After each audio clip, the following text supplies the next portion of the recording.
Rooibos, or red tea, is anecdotally reported to aid stress-related symptoms, but has none of the mood-altering phytonutrients that are responsible for the increased calm and decreased stress after drinking green tea. So why do some people feel less stressed drinking red tea? Well, researchers recently found human adrenal gland cells in a petri dish produce about 4 times fewer steroid hormones in the presence of red tea. Yes, this could quite possibly contribute to the alleviation of negative effects arising from elevated stress hormone levels, if it actually damped down adrenal function that much in real life, but the effect was so dramatic they became concerned it might adversely affect the production of sex hormones as well, but that's not what they found when they tested it in human test subjects. The same may not be true, however, of nettle tea. Nettle is used to relieve symptoms of prostate enlargement by boosting estrogen levels, but men drinking too much may grow breasts, and women may start lactating.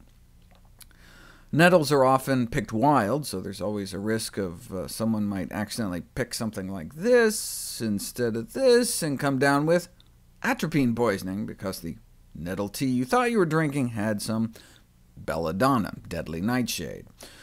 Also, not a good idea to put the leaves in your mouth fresh. They don't call them stinging nettles for nothing. This is a close-up of the impalement of a nettle spicule in the skin, not something you want in your tongue. Nettle tea is touted for its high mineral content, which always seemed kind of strange to me. I mean, yes, if you boil dark green leafy vegetables long enough, dark green leafy leaves, you do lose minerals into the cooking water.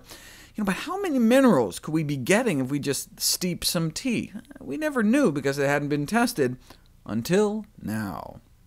They compared the mineral content of nettle tea to chamomile tea, mint tea, St. John's wort, and sage.